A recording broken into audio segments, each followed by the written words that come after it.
Suzanne et Jacques Viguier se rencontrent à l'université. Il est professeur et elle, étudiante. Le couple se marie et devient parent de 3 enfants. Au moment des faits, Clémence a 11 ans et Guillaume et Nicolas, jumeaux, ont 8 ans. La relation se dégrade, le couple fait chambre à part. Suzanne finit par rencontrer Olivier Durandet en 1998, ami de la famille qui deviendra son amant.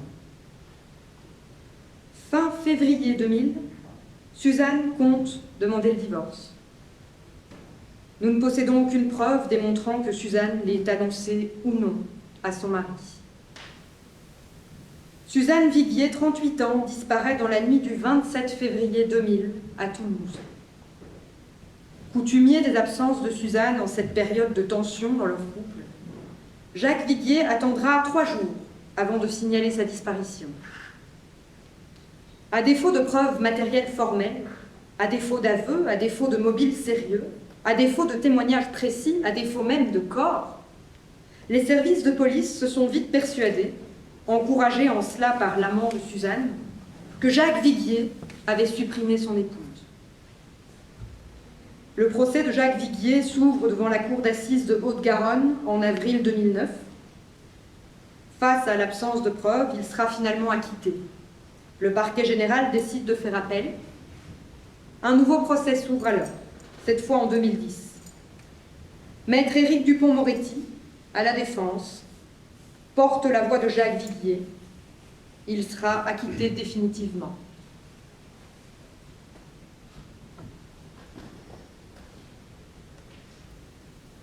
Dans quelques heures, le dossier 3436 aura vécu.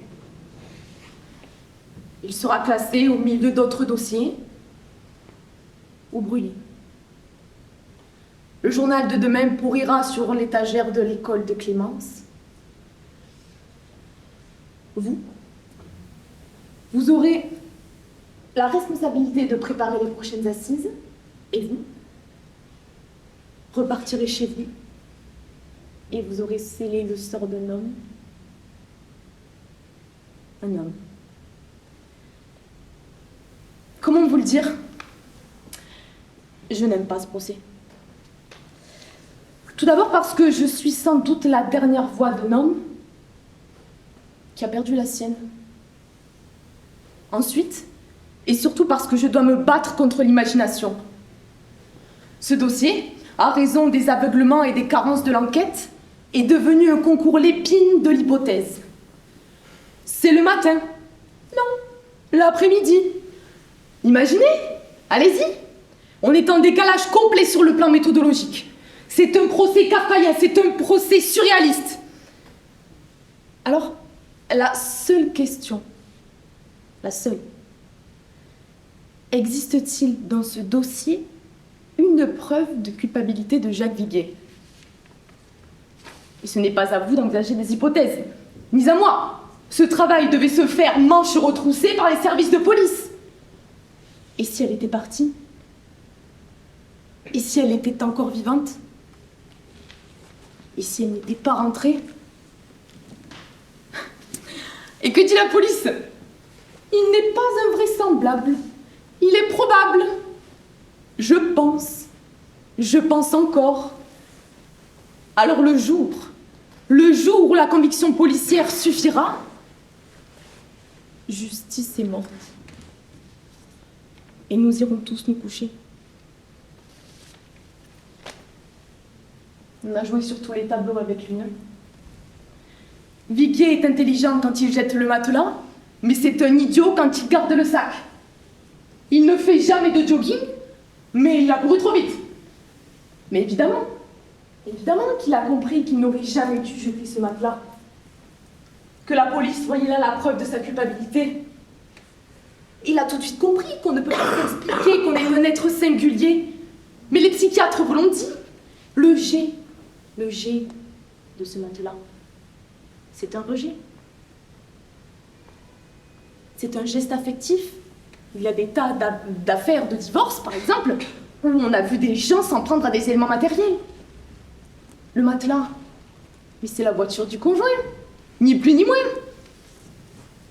Alors je trouve qu'il y a quelque chose d'assez infernal, absolument invraisemblable, et ça ressemble à de la corrida. On n'accorde plus à Viguier ce que nous sommes au quotidien.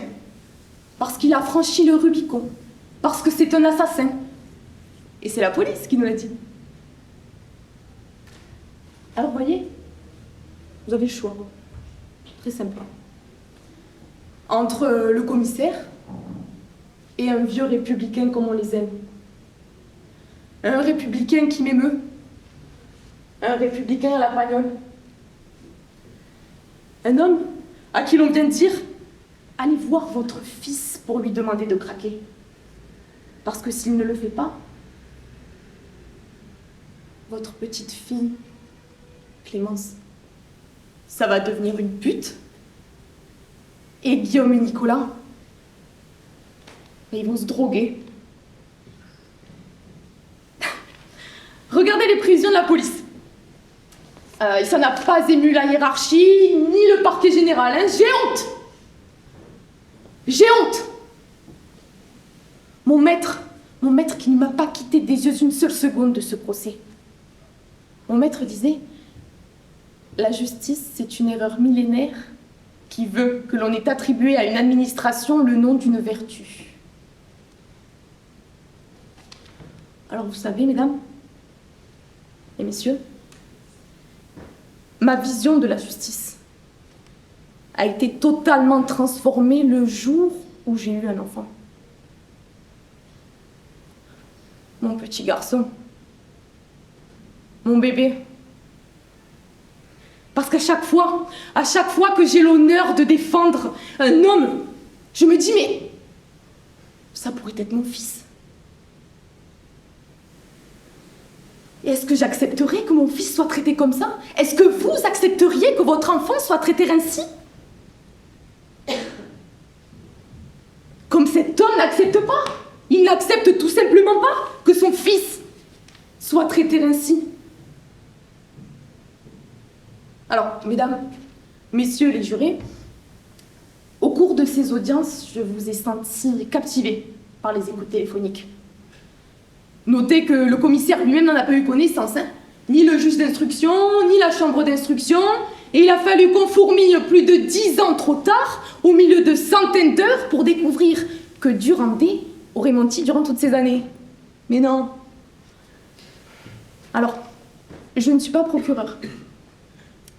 Et en aucun cas, je n'ai à apporter la démonstration de la culpabilité de Durandet, mais sur le terrain du doute,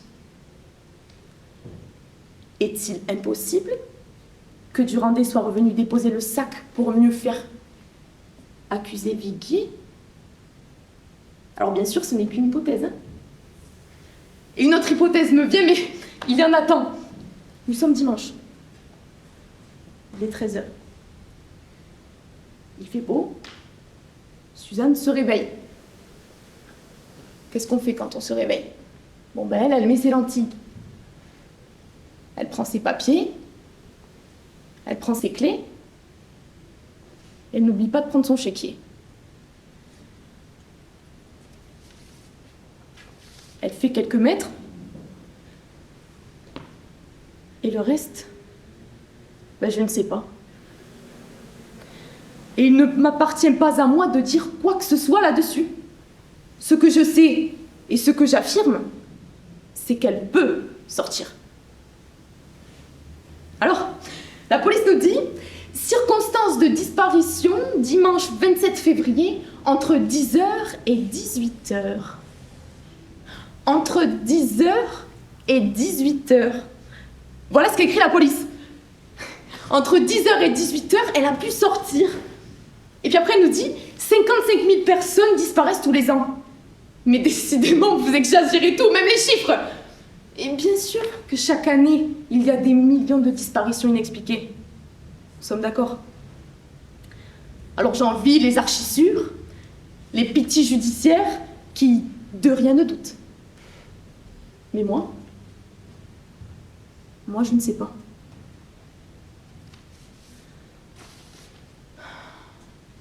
On n'a pas été très délicat avec lui, hein.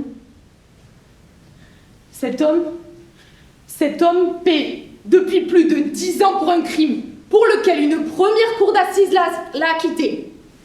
Traqué par la meute. 250 images. Et il en faut une 251e. Mais on le voit bien. Avec sa gueule de coupable. Hein? Et qu'on l'humilie. Et qu'on le piétine. Et qu'on n'ait aucun respect pour sa présomption d'innocence. Mais comment peut-on vivre comme ça 10 ans?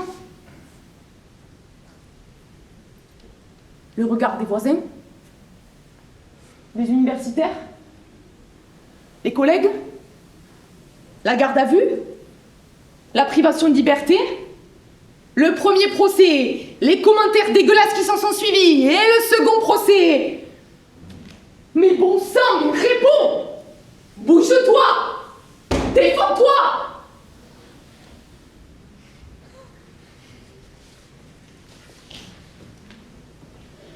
Alors la justice, Monsieur le Président, c'est avant tout la signature de ceux qui la rendent. Avant d'être une décision collective, c'est une décision individuelle. C'est vous, Madame. C'est vous, Monsieur. C'est vous, Monsieur. C'est vous, Madame. C'est vous, Madame. Et lorsqu'on condamne, c'est la main à couper. La main à couper, la tête sur le billot. L'intime conviction, comme nous dit le texte, est fondée sur la preuve. Et l'erreur judiciaire, ça n'est pas un accident. C'est une prise volontaire de risque avec les principes qui sont les nôtres. Donc si vous condamnez dans un dossier sans accusation, alors vous aurez jugé, mais vous n'aurez pas rendu la justice. Et un dernier mot pour vous, Monsieur le Président. Rien que pour vous. On l'a déjà dit, ce dossier est incroyable de coïncidence. Nous avons cette première affaire en 1946, où la mère de Suzanne a été retrouvée dans les mêmes circonstances que sa fille, morte. Et celle qui nous occupe aujourd'hui. Alors, vous voyez, Einstein disait « La coïncidence, c'est l'habit qu'utilise le bon Dieu pour circuler parmi les hommes. »